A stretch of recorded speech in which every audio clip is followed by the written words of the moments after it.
Let's Pretend This Never Happened, a Mostly True Memoir, by Jenny Lawson. Introduction. It was close to midnight when 8-year-old Jenny was woken by her father. He was a giant of a man, smelling faintly of the deer urine he used to mask his scent while hunting, and in his hands, he held a simple Ritz cracker box. But inside this box, he whispered, was something magical. A tiny frightened squirrel poked its head out. Jenny and her younger sister, Lisa, were unimpressed. Their father was a man who brought home everything from rabbit skulls to live porcupines. A simple squirrel seemed rather anticlimactic. Sensing their doubt, their father leaned in. "This," he said with a dramatic pause, "is a magic squirrel." To prove it, he asked the squirrel a question. "Hey, little squirrel, what's my oldest daughter's name?" The tiny creature seemed to whisper into his ear. He said, "Jenny," their dad announced smugly. Still, the girls were skeptical. So their father issued the final test. "Little squirrel, what is 2 plus 3? And then, something truly astonishing happened. The tiny squirrel raised its little paw. 5 times. In that instant, Jenny's world exploded with possibility. This squirrel was her ticket out of rural Texas. She would name him Stanley. She would take him on television. They would be famous. But as her father smiled and ripped open the box to reveal the secret, the magical illusion shattered. Stanley the squirrel was not alive. He was a grotesque hand puppet, sliced open from behind, and his father's hand was stuck right up inside its body, making the paw move. This singular moment, a strange, hilarious, and slightly horrifying collision of love and lunacy, is the perfect entry point into the world of Jenny Lawson. Her book, Let's Pretend This Never Happened, is a best-selling memoir that has captivated millions, not because it presents a perfect life, but because it does the exact opposite. It is a courageous and hysterically funny celebration of the most awkward, flawed, and deeply human moments that we all try to hide. Lawson, known to the world through her beloved blog The Blogus, invites us into a life so wonderfully strange it feels like a tall tale, yet so emotionally honest it feels like our own. Today, we are going to journey through this mostly true memoir, and I promise you, by the end of our time together, you will understand a profound and liberating secret, that the moments we most want to pretend never happened are often the very moments that make us who we are. They are not moments to be buried, but stories to be told. Book summary. Our story begins in a place that feels almost mythical in its simplicity. Wall, Texas. A town so small, its high school yearbook was once themed "Where's Wall?" It was a town of dirt, cotton, and not much else. It was here, in this violently rural landscape, that Jenny Lawson's parents hoped to shape her into a normal person after a brief and fiery tenure as a 3-year-old arsonist. This, she notes, was one of many things they were wrong about. Her childhood was, in her words, like David Copperfield meets Guns and Ammo magazine. Her father was a professional taxidermist, a man whose love for his family was expressed in the most unconventional of ways. Forget bedtime stories. This was a man who might wake you at midnight with a dead squirrel puppet named Stanley. He was a man who saw no issue with flinging a freshly hunted deer across the dining room table for dissection, turning dinner prep into something resembling a terrible piñata. This world, soaked in blood and absurdity, was the only one she knew. She assumed every family's home was decorated with the wide-eyed, snarling heads of bears and boars. She assumed it was normal to have your childhood pets, like a duckling named Daffodil, get eaten by the homeless people living under the town bridge. Her mother, a stoic and patient woman, would simply sigh and correct her. "It sounds nicer if you call them transients, dear." Life was a constant adventure and survival.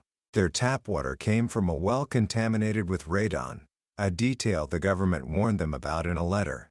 Her mother's take on the poison water? Oh, they couldn't swallow it even if they wanted to. They'd throw it up immediately. It's that toxic. So, no worries. Sometimes the water, poisonous or not, would stop running altogether, and they'd be forced to bathe in the beige water collected in a giant metal cistern outside. The house wasn't just home to people. It was a sanctuary for a rotating cast of wild animals. Her father was always rescuing babies whose mothers he had, usually, just killed while hunting. One day, it was a bathtub full of 8 newborn raccoons. Her mother, ever practical, sewed them tiny shorts to wear. One of them, Rambo, became a pet who learned to turn on the bathroom sink and obsessively wash everything in sight, including an entire bar of soap he once scrubbed down to a tiny sliver over the course of an afternoon. Another time, her father became a Texas armadillo racing champion, a pursuit which required his young daughters to go into the woods and pull the creatures out of tree stumps by their tails. This upbringing forged in Jenny a deep-seated awareness that she was different. While other kids had what she imagined were normal, bloodless childhoods, hers was a collection of stories so bizarre they felt like fabrications. One of the most defining of these stories happened when she was 9. While playing chase with her sister, she made a sharp turn and ran, in her words, right the fuck inside of the deer that her father was cleaning. She describes the sensation as wearing a deer sweater, a moment of such what the fuckness that it's followed by an involuntary, nervous giggle. She promptly threw up inside of it, and to this day, the smell of raw meat or blood makes her gag. These weren't just isolated incidents, they were the building blocks of her reality. And this reality often collided spectacularly with the outside world. The most legendary of these collisions involved a flock of Wisconsin jumbo quail her father brought home, which her mother correctly identified as turkeys. These birds were loud, obnoxious, and fiercely loyal to her father, viewing the rest of the family as hostile intruders. They would roost in the trees, screaming at her mother and attacking Jenny and her sister as they tried to walk to school. The leader of this feathered gang was an unpredictable turkey named Jenkins. Jenny, already a painfully shy and self-conscious child, was mortified. She would duck into school as quickly as possible, pretending she had no idea why a gang of jumbo quail were always loitering on the playground. This fragile charade shattered the morning Jenkins followed her right into the school lobby. He and 2 of his cronies wandered into the library and, eventually, the cafeteria, where they proceeded to defecate everywhere. The principal, well aware of who the turkey magnet was, called her father to come clean up the mess. As her class lined up for PE, Jenny saw her father on his knees in the lobby, scrubbing up poop and fruitlessly whispering, "Joe home, Jenkins." At that moment, Jenkins spotted her and ran over, gobbling with excited recognition. And in front of her entire school, Jenny finally gave up. She sighed, waved weakly, and mumbled, "Hey, Jenkins." It was a moment of profound surrender. She realized then that she was, in her words, kind of fucked when it came to ever becoming the most popular kid in the class. But in that surrender, there was freedom. The pressure to fit in was gone. Jenkins, in his feathered absurdity, had essentially freed her from the bonds of trying to be someone she wasn't. She gave up on being perky and popular and instead embraced her weirdness, diving into Stephen King novels while her classmates read Charlotte's Web. It was a lesson, she would later realize, that was worth the public turkey attack. And the turkeys? They eventually disappeared, but she suspects they were delicious. This newfound freedom to be herself carried her into high school, where she became the only goth chick in a tiny agrarian school where students occasionally drove tractors to class. She cultivated a look that she hoped said, "I've got dark, terrible secrets," but it was a tough sell. Everyone in her class already knew her secrets. They had witnessed the great turkey shit-off of 1983. They had seen her in the handmade prairie dresses and sunbonnets her mother was obsessed with, making her look like the lesbian love child of Laura Ingalls and Holly Hobbie. Her younger sister, Lisa, however, had no trouble fitting in.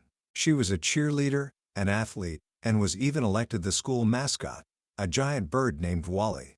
One afternoon, as Lisa practiced bird attack maneuvers in the living room, she turned to Jenny and said, "People think you're weird." "People think I'm weird because I wear a lot of black?"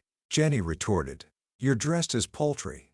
The argument ended with Jenny locking herself in the bathroom, refusing to listen to advice on being normal from someone wearing a giant bird head. But her sister's words stuck. Jenny decided to make an effort. And that, she explains, is how the peer pressure of a sibling in a bird costume led to her getting her arm stuck up a cow's vagina. She wasn't even enrolled in the animal husbandry class. She was just tagging along on a field trip to the local stockyard. The teacher, noticing her small arms, suggested she'd be perfect to help with the day's lesson, artificial cow insemination. Before she could protest, a shoulder-length rubber glove was rolled up her arm, and a turkey baster full of semen was placed in her hand.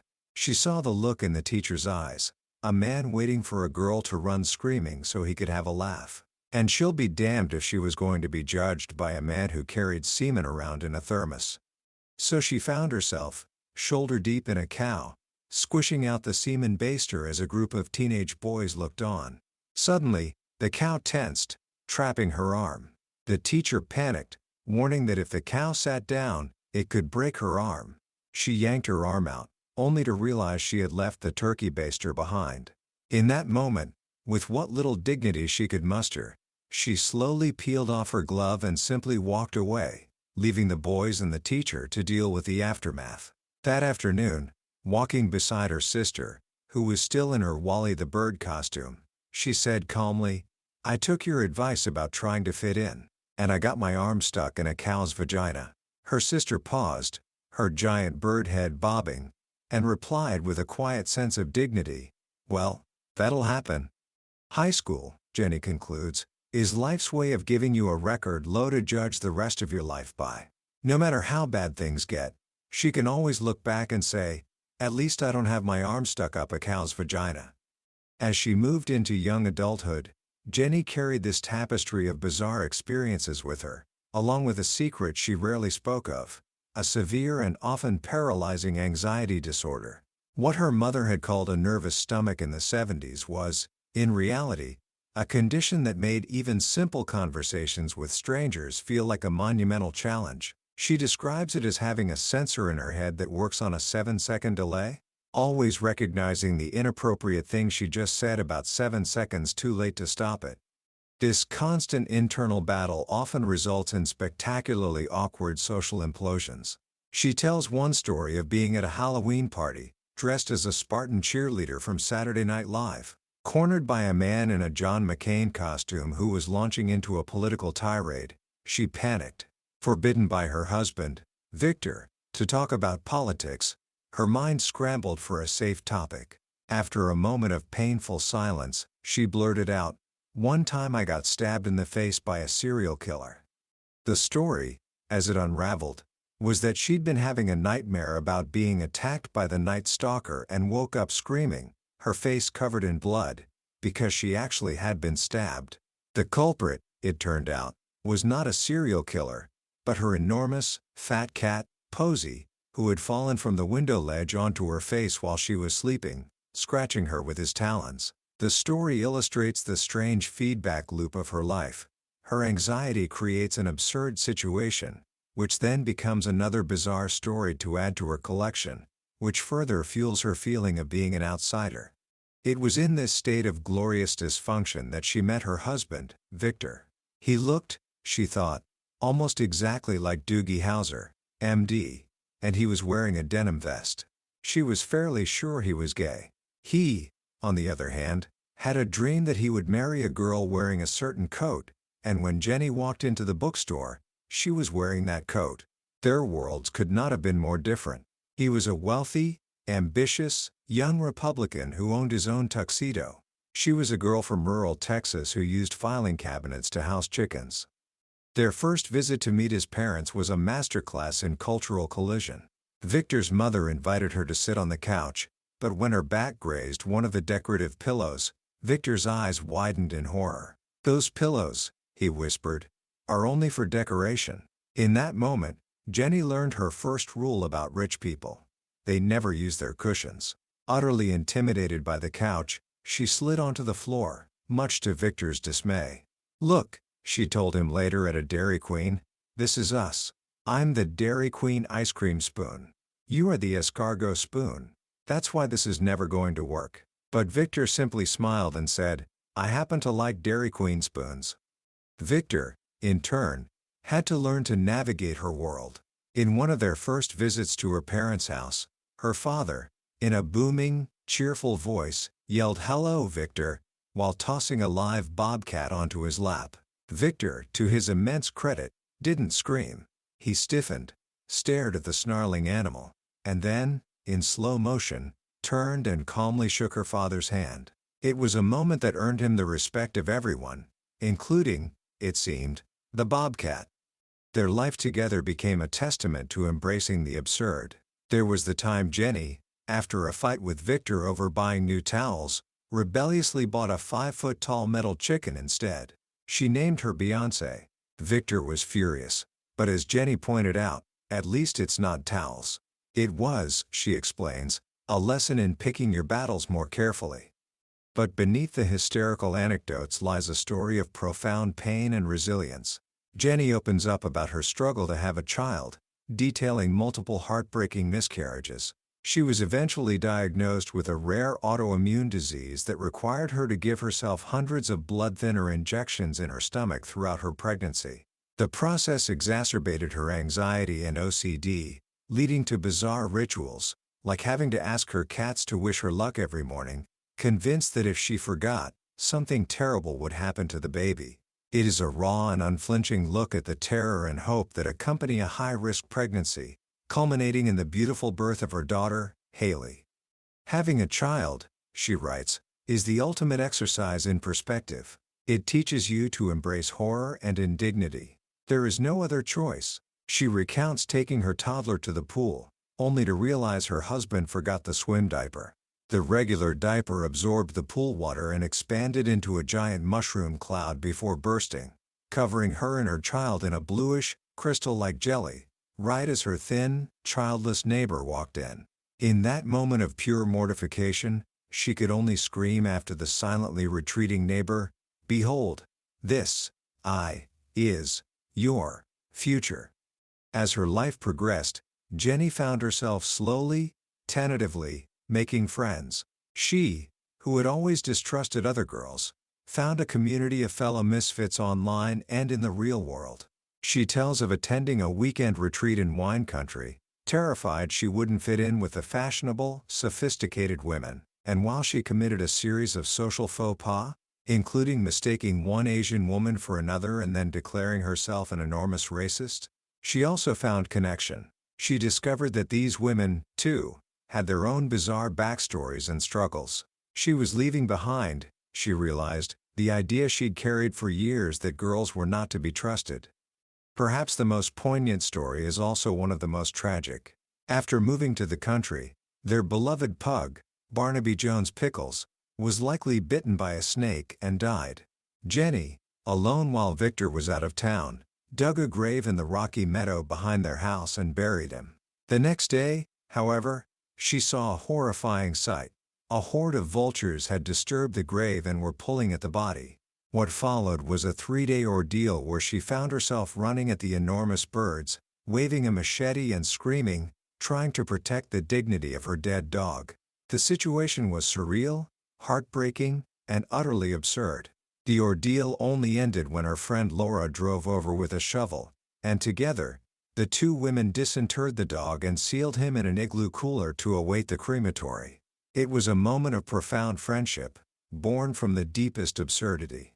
Her friend, looking at the grim situation, remarked, "Dude, your dog is like Jesus. He's rising on the 3rd day." And in that dark moment, Jenny laughed for the first time in days.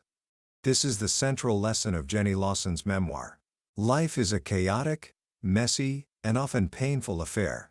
It is filled with dead squirrels, homicidal turkeys, judgmental foxen, and exploding diapers.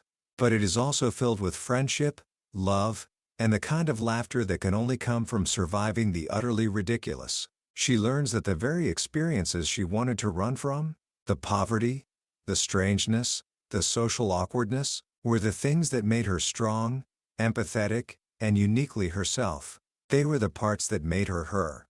She writes, "You are defined not by life's imperfect moments, but by your reaction to them. Because there is joy in embracing, rather than running screaming from, the utter absurdity of life. In the end, let's pretend this never happened is not a plea to forget our embarrassing pasts. It is a powerful, hilarious, and deeply moving invitation to celebrate them, to wear them as badges of honor, and to understand that in our shared brokenness, we find our greatest connection. Commentary. There is a pressure, especially when you are young, to present a life that is polished and perfect. We carefully curate our images, we filter our experiences, and we hide the parts of ourselves that feel strange, or awkward, or broken. We spend so much energy pretending that we have it all together. Jenny Lawson's Let's Pretend This Never Happened is a glorious and much-needed antidote to that pressure. The most powerful lesson in this book is one of radical acceptance. Lawson doesn't just accept her flaws, she puts them on a stage, shines a spotlight on them, and invites the whole world to laugh with her. What she discovers is that when you own your strangest stories, when you stop pretending the embarrassing moments never happened, you take away their power to shame you. More than that, you transform them into sources of strength, humor, and, most surprisingly, connection. Think about it. We don't bond with people over our shared perfection. We bond over our shared struggles, our shared embarrassments, our shared humanity. The story of getting your arm stuck in a cow's vagina is infinitely more memorable and relatable than a story about a flawless day. Lawson's genius is in recognizing that our weirdness is not a bug, it's a feature. It's what makes us interesting. It's what makes us real. This book is more than just a collection of funny stories. It is a deeply compassionate look at living with mental illness. Lawson writes with unflinching honesty about her battles with severe anxiety, OCD, and depression. She doesn't romanticize it, but she does demystify it by describing the internal monologue of a panic attack, or the exhausting logic of an OCD ritual. She gives a voice to a struggle that millions face in silence. And she does it with a humor that makes it accessible, reminding us that even in our darkest moments, there can be a flicker of the absurd. So, what can we take away from this journey into a life less ordinary? Here are a few simple ideas. First, the next time something embarrassing happens to you, try to see it not as a moment of failure, but as the beginning of a great story. Ask yourself, how will I tell this to someone later? This small shift in perspective can transform a moment of shame into a moment of future connection. Second, embrace one small, weird thing about yourself that you usually try to hide. Maybe it's an unusual hobby, a strange habit, or a quirky opinion. Let it see the light of day, even just with one trusted friend. You might be surprised to find that the things you think isolate you are the very things that make others feel closer to you. And finally, practice compassion for your own messy, imperfect life. Lawson's story is a testament to the fact that you can be anxious, and awkward, and a bit of a disaster, and still build a life filled with incredible love, friendship, and joy. The goal isn't to be perfect. The goal is to be present, to be honest, and to learn to laugh at the beautiful, ridiculous chaos of it all. That was a summary of Let's Pretend This Never Happened by Jenny Lawson. We've journeyed through some of the most memorable moments today, but I'll be honest with you, a summary can only ever be a map. The real treasure is found when you walk the path yourself. The true magic of this book is in Lawson's unique voice, the hilarious footnotes, the rambling asides, the sudden turns from gut-busting laughter to heart-wrenching vulnerability. This summary is designed to help you decide if this book is worth your time. If anything we've talked about today has sparked a sense of recognition or a burst of laughter, I encourage you to grab a copy. Reading it isn't just entertainment, it's an experience that can genuinely change the way you see your own story. You can find a link to the book in the description below. Also, if you found this summary valuable and want to continue exploring life-changing books, please consider liking this video and subscribing to Billionaire's Bookshelf. We have so many more journeys to take together, and your support allows us to keep growing. Let's continue to learn from the greatest stories and minds, together.